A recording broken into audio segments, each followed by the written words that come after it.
शाम ढलते ही परिंदे, जानवर और इंसान हम सब अपने अपने घरों को लौटने लगते हैं। पर जो पहले से ही घर के एक कोने में पड़े हों, उनसे बात करने वाला कोई अपना ना हो, बीमारी से दोस्ती भी पुरानी हो चुकी हो, खुद को बोझ समझने की मजबूरी हो गई हो, तो फिर जहनी तौर पर कोई कैसे सेहतमंद रह सकता है? समझ तो आप गए ही होंगे कि हुसैन कहना क्या चाह रहे हैं। जी हाँ, आज बात हम बुजुर्गों की कर रहे हैं। आज बात ओल्ड एज में मेंटल हेल्थ की चुनौतियों की है, क्योंकि ज्यादा उम्र जहां तजुर्बा लाती है, वहीं ज्यादातर लोगों के लिए सेहत से जुड़ी तमाम दिक्कतें भी लेकर आती है। बिल्कुल ठीक कहा ज्योत्सना आपने। और देखिए, ये तो हम सब जानते हैं कि 60-65 साल की उम्र आते आते कई तरह की शारीरिक परेशानियां होने लगती हैं, जिसे यंग एज में लोग आसानी से दबा लेते थे, जैसे कि शुगर, बीपी, कमजोरी, खून की कमी या फिर भूलने की बीमारी।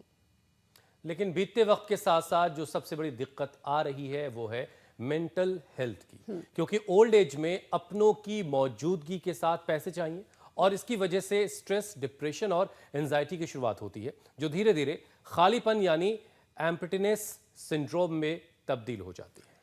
अब ये तो हम सब जानते हैं कि ब्रेन हमारी बॉडी को पूरी तरह से कंट्रोल करता है। शरीर को चलाने में स्पाइनल कॉर्ड, नर्व्स, न्यूरॉन्स, यानी कि जो हमारा नर्वस सिस्टम है, वो एक बहुत बड़ा नेटवर्क है और उसी के इर्द गिर्द हमारा शरीर हमारे ब्रेन के थ्रू कंट्रोल होता है। और अब देखिए, फिर लंबे वक्त तक आप अगर स्ट्रेस में रहते हैं, टेंशन होती है, तो इस वजह से नर्वस सिस्टम अफेक्ट होता है और कई तरह की प्रॉब्लम्स होनी शुरू हो जाती हैं। और फिर नर्वस सिस्टम में खराबी आने से नसों में ताकत की कमी, नसों में दर्द, ज्यादा पसीना का आना, हाथ पैर के कांपने की शिकायत जैसे अलग अलग लक्षण नजर आने लगते हैं। यानी पार्किंसन, अल्जाइमर, डिमेंशिया जैसी बीमारियों की एंट्री हो जाती है।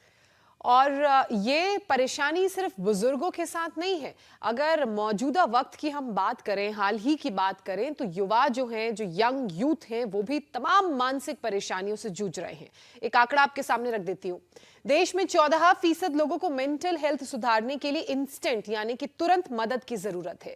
कोरोना के बाद तो इसमें करीब 20% का इजाफा हुआ है, तो अंदाजा आप लगा सकते हैं। बिल्कुल, कोरोना के बाद बहुत तरह की समस्याएं आई हैं। और देखिए, एक स्टडी भी ये कह रही है कि अगले 30 साल में डिमेंशिया के मरीज 3 गुना बढ़ जाएंगे।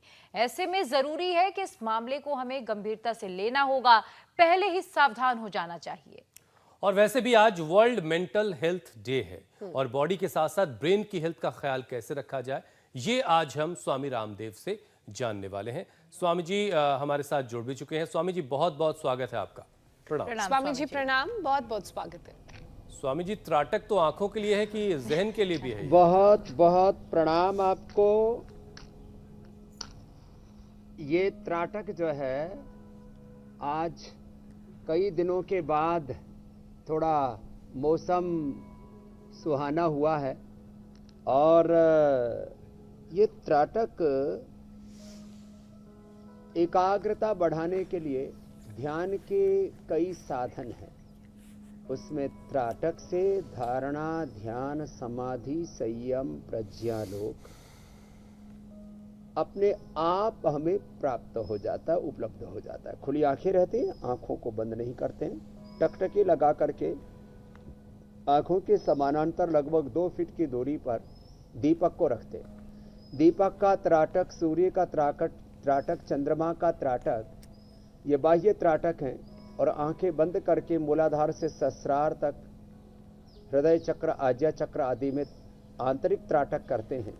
ये त्राटक आंखों के लिए तो अच्छा है ही, मस्तिष्क के लिए और मन की एकाग्रता के लिए बहुत ही अच्छा है। ये परम औषधि है। फिर ओंकार ध्यान, गायत्री ध्यान, साक्षी ध्यान, दृष्टा भाव से ध्यान, विपश्यना या प्रेक्षा ध्यान, शरणागति, भगवान की स्तुति, प्रार्थना, उपासना, भक्ति, आराधना करते करते हम प्रभु के साथ एकात्म हो जाते हैं और अतीन्द्रिय ज्ञान, शक्ति, संवेदना, विद्या, विभूति, ऐश्वर्य, सामर्थ्य से युक्त हो जाते हैं। तो ये ध्यान आज हमने प्रारंभ में ही थोड़ा बताया और ये बहुत महत्वपूर्ण है। उधर हमारी बेटियां भी ध्यान कर रही हैं और सब अनुलोम विलोम कर लो। ये जो प्रीति है और उनके साथ साथ विशाल बच्चे बैठे हैं, आनंद किशोर जी, उनकी पत्नी जो है यहाँ पर हैं, डीडवानिया जी, बताया कि डिप्रेशन के शिकार हो गए थे। गीता चंदोला यहाँ पर बैठी हुई है बहन, रजनी, उसने तो कहा कि मुझे तो ऐसे आत्महत्या करने की, सुसाइडल अटेम्प्ट करने की इच्छा हो रही थी। ये हालात खराब हो जाती है जब हम ऐसे अनुलोम विलोम करते हैं, त्राटक करते हैं।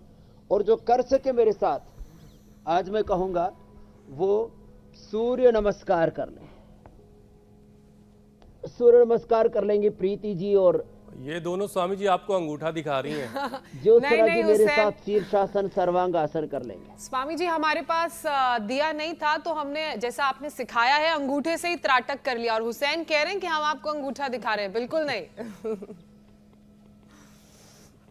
नेक्स्ट एक्चुअली तो स्वामी जी देखो, थोड़ा सा माहौल ये- गंभीर हो रहा था बहुत ज़्यादा। आपने सुसाइड तक की ज्योत्सना बात जी तो- बताई कि बहुत सारे लोग जो हैं वो सुसाइड करने की सोचने लगते हैं, तो मैंने कहा थोड़ा सा उसमें कुछ ऐसा एलिमेंट डाल दिया जाए, थोड़ा माहौल हल्का हो जाए। ये हुसैन भाई, जी मिलिट्री और पैरामिलिट्री में मैंने कई सेना के और पैरामिलिट्री के वरिष्ठ अधिकारियों से बात की, बल्कि परसों ही एक बड़े अधिकारी मेरे पास आए हुए थे। अब मैं किसी सेना और पैरामिलिट्री फोर्सेज में बीएसएफ, सीआरपीएफ और इंडियन तिब्बत आईटीबीपी आदि का नाम नहीं लूँगा, लेकिन 1 लाख में से 2-3 लोग फोर्स में आत्महत्या करते हैं। सिविलियंस में संख्या अलग अलग प्रांतों के हिसाब से, परिस्थितियों के हिसाब से बदलती रहती है। 4-5 लोग आत्महत्या कर लेते हैं। ये बहुत बड़ी त्रासदी है, और उससे घर टूट जाते हैं, परिवार टूट जाते हैं, बच्चे अनाथ हो जाते हैं, कितनी माँ बहन बेटियां विधवा हो जाती हैं, अथवा जब माँ बहन बेटियां सुसाइड कर लेती हैं तो पूरे परिवार उजड़ जाते हैं। ये त्राटक करके, और जो हम ये शीर्षासन बताते हैं, ज्योत्सना जी तो बहुत अच्छा शीर्षासन करने लग गई हैं। शीर्षासन और सर्वांगासन अब इसके बाद हम करेंगे। अनुलोम विलोम जो इतना न कर पाए तो ये जो है, अब ये शीर्षासन, ये मात्र नेत्र ज्योति बढ़ाने के लिए, बच्चों का आयु के लेवल बढ़ाने के लिए, मेमोरी बढ़ाने के लिए नहीं, आंखों के लिए तो है ही है। ये मेमोरी के लिए और कंसंट्रेशन को बढ़ाने के लिए, ये तो इसके लाभ ही सो हैं। इंडिया टीवी हर वक्त हर जगह डाउनलोड करने के लिए सर्च करें India TV news Google play store या ऐप स्टोर पर।